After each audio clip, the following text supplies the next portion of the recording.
परमेश्वर के नाम को धन्यवाद देते हैं कि फिर से ये अच्छा अवसर प्रभु ने हमें दिया है। उसके पवित्र चरणों में हम तो थोड़े समय के लिए आ सके, और थोड़े समय के लिए मैं चाहूंगा सब अपने अपने ध्यान को प्रभु के वचन की तरफ लगाएंगे, ठीक है? क्योंकि परमेश्वर का जो वचन है वो हम सब के लिए बहुत महत्वपूर्ण है, और परमेश्वर के वचन का ही रहस्य है जो आज हम सब लोग इस दुनिया में एग्जिस्ट करते हैं, ठीक है? हालेलुया।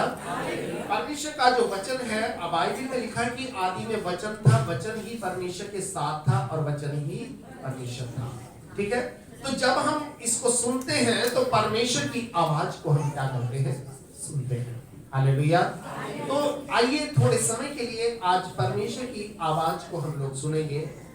ये भजन संहिता जो है इसका दूसरा अध्याय अभी हमने पढ़ा, ठीक है? बाइबल में एक जगह का नाम है जिसका नाम इज़राइल है, और इज़राइल एक ऐसा देश है जो सदियों से शत्रु की नजरों में रहा है। और ये देश वो देश है, अगर आप प्रकार से गोला खींचेंगे तो जो सेंटर पॉइंट आता है, हमारी पृथ्वी कैसी है? चकोर है, तिकोनी है, गोल है, ठीक है? और पृथ्वी जो है वो सर्किल में है, सर्किल बोलते हैं गोले को, ठीक है? ठीक है, एक तरह से अगर आप गोला खींचते हैं, पृथ्वी गोल है, पर अगर एक सर्किल आप खींचेंगे, अगर आप एक गोला खींचेंगे, उसका जो सेंटर आता है वो कहाँ आता है? इज़राइल में आता है। तो यीशु मसीह जब दुनिया में पैदा हुआ तो दुनिया के बीचों बीच में वो पैदा हुआ, ताकि इंडिया में अगर वो पैदा हो जाए तो कोई ये ना कह दे कि भाई ये तो हिंदुस्तानियों का परमेश्वर है। अमेरिका में पैदा हो जाए कोई ये ना कह दे तो अमेरिका वालों का है, हमारा है नहीं। लेकिन यीशु मसीह दुनिया के बीच में आया ताकि वो पूरी पृथ्वी का राजा बन करके इस दुनिया में आया। हालेलुया। और इसीलिए परमेश्वर कुछ विशेष बातें इस देश के लिए रखता था। परमेश्वर की एक योजना इस देश के लिए कुछ खास थी, और वो योजना क्या थी कि परमेश्वर कभी नहीं चाहता था इस देश में कोई राजा बने, इस देश में कोई राजा बने। परमेश्वर ये चाहता था कि इस देश में सिर्फ भविष्यवक्ता हो, और इस देश को जो मैं खुद अपने हाथों से चलाऊं। हालेलुया। और इसीलिए इस्राएल देश के अंदर परमेश्वर अपने दास लोगों में से किसी जन को उठा करके वहां पर रखता था, जो कि पूरे के पूरे इस्राएल को जो है परमेश्वर की वाणी को बताता था कि किस समय परमेश्वर हमसे क्या कहेगा। हालेलुया। और इसीलिए यहाँ पर अब हम इस बात को देखते हैं कि इस्राएल के अंदर बहुत सारे राजा आए, राजा चले गए, लेकिन परमेश्वर के मन के मुताबिक कोई राजा नहीं आया। हालेलुया। क्योंकि परमेश्वर ये चाहता है कि मेरे मन के मुताबिक मुझे कोई मिल जाए जो मेरे लोगों की रहनुमाई करे, मेरे लोगों के आगे आगे चले और मेरे लोगों के लिए राजा का काम करे। हालेलुया। और इसीलिए यीशु मसीह दुनिया में आया।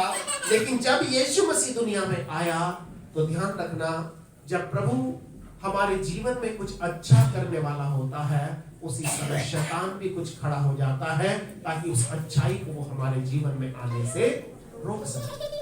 हालेलुया। और इसीलिए कई बार जब क्रिसमस का समय आता है तो ज्यादातर घरों में मैं देखता हूँ लड़ाइयाँ होती है।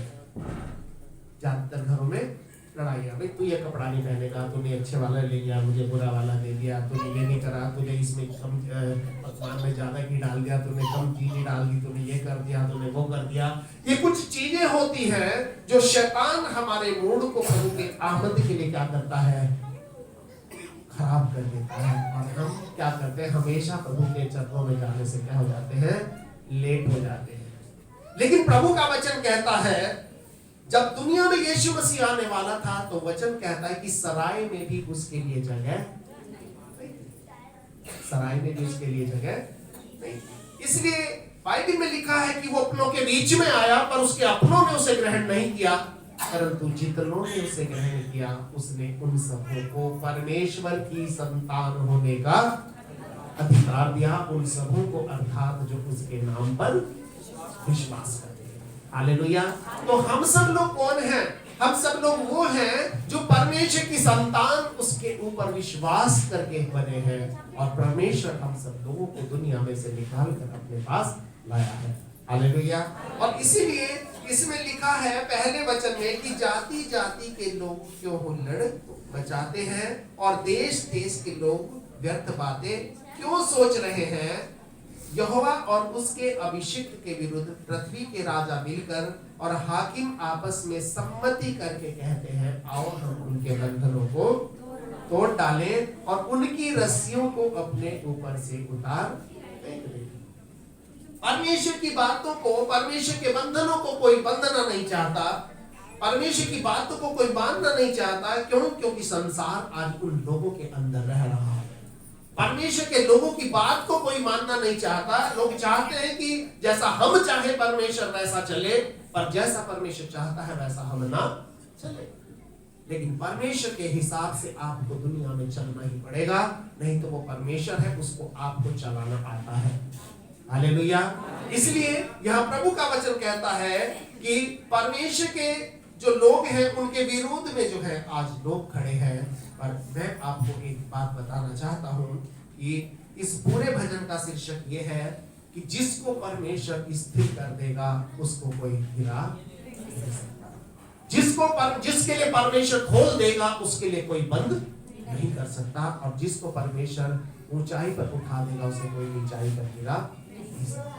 और इसीलिए यहाँ पर इस वचन के अंदर लिखा है, चौथे वचन में क्या लिखा है कि परमेश्वर अपने अभिषिक्त जनों की हुकूमत को दुनिया में चाहता है। परमेश्वर अपने अभिषेकित लोगों की चीजों को दुनिया में चाहता है। और बाइबल में लिखा है कि वह जो स्वर्ग में विराजमान है क्या करेगा? हंसेगा। प्रभु उनको ठट्टों में उड़ाएगा। इसका मतलब वो इसलिए हंसेगा कि भाई तुम ये जो सब कर रहे हो तुम्हारे बस का कुछ भी नहीं है, तुम कुछ भी नहीं कर सकते। और इसीलिए यहाँ प्रभु के वचन में लिखा है कि वो क्रोध में अब उनसे बातें करेगा और क्रोध में कहकर उन्हें क्या कर देगा? घबरा देगा। हालेलुया। क्रोध में कहकर उन्हें क्या कर देगा? घबरा देगा। और क्या कह रहा है कि मैं तो अपने ठहराए हुए राजा को अपने पवित्र पर्वत सिय्योन की राजगद्दी पर बैठा चुका हूं। ठीक है, इसका मतलब कि जो परमेश्वर ने डिसाइड कर लिया उसको मनुष्य जो है कभी भी फेल नहीं कर सकता। हम सबके जीवन के अंदर एक परमेश्वर की अद्भुत योजना होती है। जिस प्रकार से आपके किचन के अंदर सारा सामान इकट्ठा होकर के आपका किचन चलता है, और कई बार एक भी चीज कम होने से क्या हो जाता है? किचन का काम बंद हो जाता है। कई बार सारी चीजें आपके पास हो लेकिन नमक अगर ना हो तो आपको खाना रोक करके नमक पहले लाना पड़ेगा। उसी प्रकार से परमेश्वर जो है अपने लिए लोगों का इंतजाम करता है। परमेश्वर अपने लिए जो है लोगों को तैयार करता है ताकि परमेश्वर जो है उन लोगों के जीवन में महान कार्यों को कर सके। और वो कह रहा है कि मैं तो अपने ठहराए हुए राजा को गद्दी पर बैठा चुका हूं। इसका मतलब कि परमेश्वर ने जो योजना आपके जीवन में रखी है, जो प्लान परमेश्वर ने आपके जीवन के लिए सोच रखा है, उसको दुनिया का कोई भी व्यक्ति बदल नहीं सकता। बाइबल में लिखा है कि हमारी एक एक सांस जो है वो प्रभु के द्वारा गिनी हुई है। परमेश्वर हमें नाम से जानता है। परमेश्वर हमें नाम से जानता है। और आगे इस वचन में लिखा है कि मैं उस वचन का प्रचार करूंगा। कौन करेगा? हर एक वो व्यक्ति जो इस वचन को पढ़ता है। तो क्या करेगा इस वचन का? और प्रचार क्या है? प्रचार क्या है? प्रचार ये है कि यहोवा ने मुझसे कहा, क्या कहा? तू मेरा पुत्र है और आज ही तू मुझसे उत्पन्न हुआ। हालेलुया। बाइबल में अगर हम पढ़ते हैं तो ये हिंदी बाइबल है। भारत देश जो है पुरुष प्रधान देश है, इसलिए यहाँ पर कई जगह पर संतान की जगह चाइल्ड की जगह इंग्लिश में चाइल्ड होता है। चाइल्ड पे बेटा भी हो सकता है, बेटी भी हो सकती है। लेकिन यहाँ पर जो वचन इस जगह लिखा है वो ये लिखा है कि मैं उस वचन का क्या करूंगा? प्रचार करूंगा कि तू मेरी संतान है, आज ही तू मुझसे उत्पन्न हुआ। और चूंकि तू मेरी संतान है, तू मेरा बेटा है या तू मेरी बेटी है, तू मेरा सब कुछ है। और उसके होने के बाद भी क्या है? जब हम परमेश्वर की संतान होते हैं तो आगे प्रभु बहुत अच्छा वचन में कहता है। क्या कहता है? मुझसे मांग और मैं जाति जाति के लोगों को, कि मुझसे मांग, क्योंकि तू किसका है? मेरा। इसलिए तुझे किससे मांगना है? मुझसे मांग। मैं जाति जाति के लोगों को तेरी संपत्ति होने के लिए और दूर दूर के देशों को दूर दूर के देशों को तेरा निज धन होने के लिए दे दूंगा। कौन देगा? परमेश्वर। आपकी मेहनत, आपकी नौकरी, आपका बिजनेस, ये आपको दुनिया में सक्सेस नहीं कर सकता। ध्यान रखना, परमेश्वर की जो उपस्थिति है, परमेश्वर की जो वचन है, उसकी जो बातें हैं, उसके जो वायदे हैं, वही आपको दुनिया में स्थिर रख सकते हैं। हालेलुया। क्योंकि परमेश्वर अगर आपके साथ है, पर ध्यान रखना, परमेश्वर के साथ चलने में भी आपको थोड़ा सा रिस्क लेना पड़ेगा। क्या लेना पड़ेगा? रिस्क क्या होता है? जोखिम उठाना पड़ेगा। और जोखिम ऐसा होता है कि नहीं प्रभु, आज मैं काम पर नहीं जाऊंगा, नुकसान होता है तो हो जाए, लेकिन मैं तेरे साथ चलूंगा। हालेलुया। तो परमेश्वर आपकी बात का आदर करेगा। आप बिजनेस करते हैं, उसमें भी आपको जोखिम उठाना पड़ता है। उसमें तो खैर बड़ा बड़ा जोखिम उठा लेते हैं, लाख लाख रुपए का, करोड़ करोड़ का लोग जोखिम उठाते हैं। लेकिन बिजनेस का चलना या नहीं चलना परमेश्वर के हाथ में है। कई बार आप अपने बॉस को बोल सकते हैं, नहीं भाई कल मैं काम पर नहीं आऊंगा, तुझे रखना है रख और नहीं रखना मत रख। पर हिम्मत होनी चाहिए बोलने के लिए। काम किसने, मालिक को किसने बनाया है? उसने। जब तक उसकी मर्जी ना होगी, वो आपको काम पे से हटने।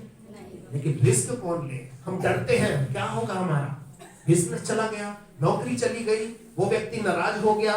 कई बार हम रिश्तेदारों के लिए बड़ा रुकते हैं कि नहीं भाई वो आने वाला है, उसके बिना तो हमारे चर्च में नहीं आएंगे। और ध्यान रखना, जब आप इस दुनिया से जाएंगे, खाली हाथ आए हैं और खाली हाथ, ये रिश्तेदार कोई आपके काम नहीं आएगा। और किसी रिश्तेदार को परखना हो तो कभी भी हॉस्पिटल में बुला के देखना, कोई नहीं आने वाला।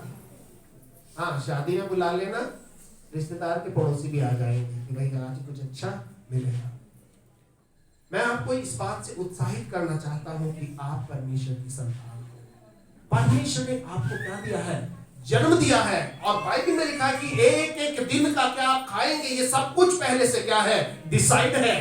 बाइबल में लिखा है, मेरे अंग जो गर्भ में रोज बनते जाते थे, वो तेरी पुस्तक में उनकी क्या है? चर्चा। अगर आपकी नाक छोटी है तो प्रभु को धन्यवाद हो, अगर आपकी लंबाई बड़ी है तो भी प्रभु को धन्यवाद हो, आपकी लंबाई कम है तो भी प्रभु को धन्यवाद हो। क्योंकि आप जो हैं अपनी मर्जी से नहीं है, आप जैसे भी हैं परमेश्वर की मर्जी से।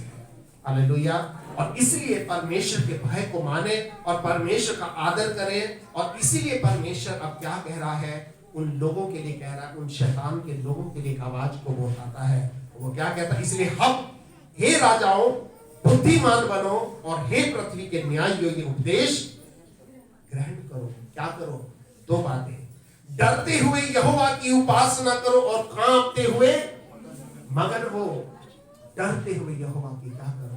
उपासना करो और कांपते हुए मगन हो। और लिखा है कि पुत्र को चूमो, ऐसा ना हो कि वो क्या करे? क्रोध करे और तुम मार्ग ही में नाश हो जाओ। क्योंकि हम सब लोग एक मार्ग पर चल रहे हैं, ठीक है? हम सब लोग एक रास्ते में हैं। इस रास्ते में हमारा सक्सेस होना, इस रास्ते में हमारा अनसक्सेसफुल होना, ये हमारे नहीं लेकिन परमेश्वर के हाथ में है, ठीक है? और इसलिए आपकी जो मेहनत है, ठीक है, आप अपनी मेहनत को करिए, लेकिन बाइबल में लिखा है जब तक परमेश्वर की आशीष नहीं आएगी, आपकी सारी मेहनत क्या है? बेकार है। बाइबल में लिखा है यदि घर को यहोवा ना बनाए तो उसके बनाने वालों का परिश्रम व्यर्थ होगा। और अगर नगर की रक्षा यहोवा ना करे तो जागने वाले का परिश्रम व्यर्थ है। आज बहुत बड़ी बड़ी सिक्योरिटियां लोगों के पास लगी है। इंदिरा गांधी के पास भी बहुत बड़ी बड़ी सिक्योरिटी लगी थी, लेकिन जब वक्त आया तो सिक्योरिटी किसी काम की नहीं रही। बहुत सारे लोग जो आज अपनी सिक्योरिटी के बारे में, बहुत सारे लोग जो अपनी सुरक्षा के बारे में चिंतित हैं, लेकिन आप इस बात को ध्यान रखना, बाइबल में लिखा है तेरा सहायक और तेरी ढाल वही है। कौन? परमेश्वर। और इसीलिए हमें अपने जीवन के अंदर सबसे पहला स्थान किसको देना है? परमेश्वर को देना है। और परमेश्वर के लिए कुछ रिस्क लेना है। मुझे याद है वो शाम 17 मार्च सन 2004 मैं दिल्ली में आया था। पहली बार दिल्ली में आया था, सिटी में पहली बार आया था। वैसे तो आता रहता था, बस अड्डे से आया और दिल्ली मुझे इतना खराब लगता था कि मैं बिल्कुल कभी भी दिल्ली में रुकना ही नहीं चाहता था, क्योंकि उस जमाने में वो ब्लू लाइन वाली बसें चलती थी जो सिक्का मार करके चलाते थे। पूरा धुआं यहाँ रहता था। शाम के 7:30 बजे थे और मेरे मन में ये सवाल था कि मैं आया तो हूँ, जिस व्यक्ति का मेरे पास एड्रेस है वहां मैं जाऊंगा, वो कैसा होगा, वो मुझे रुकाएगा या नहीं रुकाएगा, वो मेरे से कैसा व्यवहार करेगा। मेरे पास मेरी मोटरसाइकिल थी और एक काले रंग का क्या था, बैग था, और मेरे पास कुछ भी नहीं था। मेरी बुलेट में पेट्रोल भरा हुआ था, बस इतना था कि शायद कुछ बात हो गई तो लौट करके घर पे भाग सकूं। लेकिन उस वक्त मैं ये सोच रहा था कि मैंने अपना बहुत अच्छा जो काम था उसको छोड़ दिया, अब क्या होगा, बच्चों का क्या होगा, परिवार का क्या होगा, मेरा जो घर है वहां क्या होगा। वो घर जिसमें मैंने बचपन से लेकर आज तक अपने जीवन को क्या किया है, बिताया है, वो छोड़ दिया था। और मैंने क्यों छोड़ा, क्योंकि प्रभु की आवाज को सुन करके मैं आंख बंद करके चल पड़ा। मैंने किसी से सलाह नहीं करी, मैंने किसी से पूछा नहीं, ठीक है। 3.5 साल में गढ़वाल में प्रभु की सेवा करा। उसके बाद प्रभु ने मेरे मन में डाला कि इस जगह पर अब तुम्हें बहुत स्थान हो गया, अब यहाँ से क्या करो, पूछ करो, अब यहाँ से तुम्हें निकलना है। मैं दिल्ली में आया और आपको मैं बताऊं कि जिस जगह पर मैं आया वो बाई चांस की बात थी, वहां से वो पास्टर उनके चर्च से गया था, वो छोड़कर बीच में चला गया था। उस पास्टर ने मेरे से कहा कि पास्टर जी आप एक काम करो, आप इस चर्च में झरोगा में आ जाओ। पूरा वहाँ पे बहुत अच्छे से जगह थी और कमरा वगैरह, मतलब बहुत अच्छा पूरा वो एक तरह का फ्लोर था जो उन्होंने मुझे दिया। तो मैं आपको ये बताना चाहता हूँ कि परमेश्वर अगर आपके साथ है तो आपको एलिया की तरह जो नजर रखनी है, कहाँ रखनी है, परमेश्वर पर रखनी है, कौवों पर नहीं रखनी। किस पर नहीं रखनी? तो एलिया कौवों को ढूंढता था कि भाई कौवे कब आएंगे, मेरे लिए खाना लेकर के आएंगे, पर वो कभी, आपको मैं बताऊं, आज हम लोग कई बार कौवों की तरफ देखते रहते हैं कहाँ से कुछ मिलेगा, लेकिन उसकी तरफ नहीं देखते जो कौवों को भेजता है। हालेलुया। कौन भेजता है? हमारा परमेश्वर। और आपको मैं बताना मांगता हूं कि उस व्यक्ति ने, वो बहुत कंजूस पास्टर था। कैसा था? बहुत कंजूस का मतलब समझते हो? तो किसी को अपना बुखार दे करके भी राजी। मेरे पास सोने के लिए सिर्फ एक बेडशीट थी और कुछ नहीं था। क्या था? मैंने किससे कुछ नहीं बोला कि भाई मैं कैसे सोऊंगा, कैसे रहूंगा। पता नहीं उसके मन में क्या आया। अगले दिन टाटा 407 उस समय ट्रक चलता था, पूरा भर करके लोड, और उसमें गृहस्थी का हर सामान था। उसमें सिलेंडर था, उसमें चूल्हा था, उसमें चकला था, उसमें बेलन था, उसमें थालियां थी, उसमें कटोरियां थी, उसमें बेड था। ये सारा सामान उसने मेरे पास सुबह ट्रक वाला खटखटा रहा है। मैंने कहा भाई कौन आ गया, कैसे हो गया? तो ये किसने किया? किसने किया? मैंने उससे नहीं कहा भाई मुझे ये सामान चाहिए, मुझे भी नहीं चाहिए। किसने दिया? परमेश्वर ने।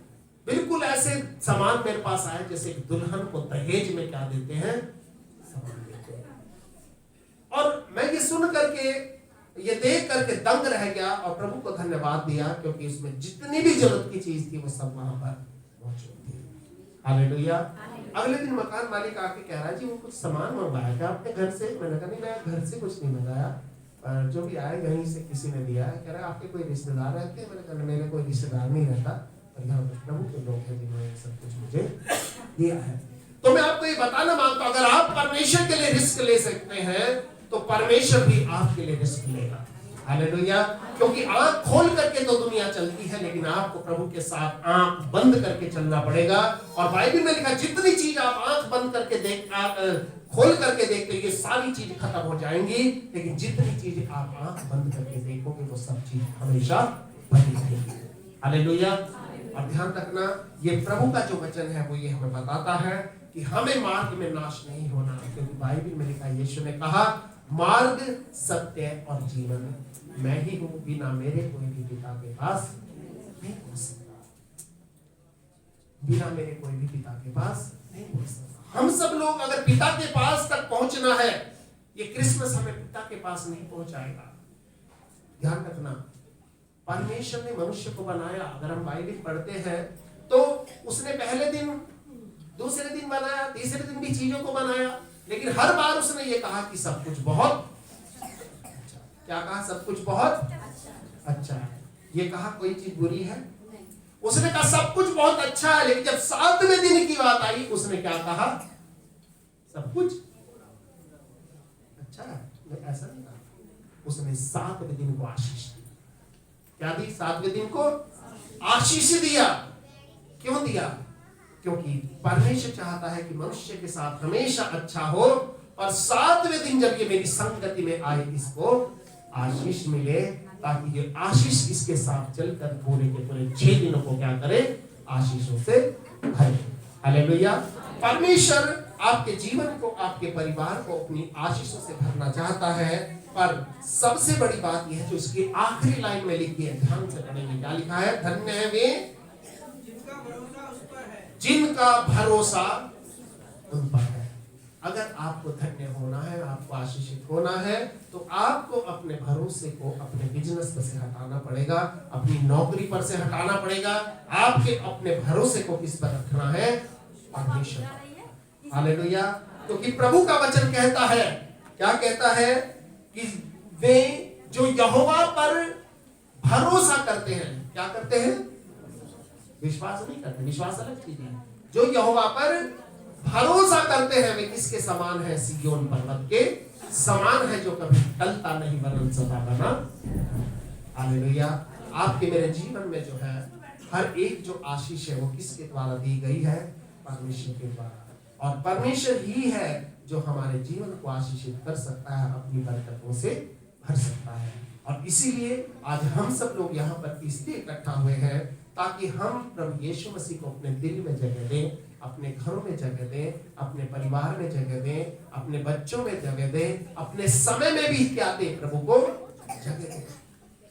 बाइबल में लिखा है, यीशु ने कहा कि क्या तुम मेरे साथ 2 घड़ी भी नहीं जाग सके?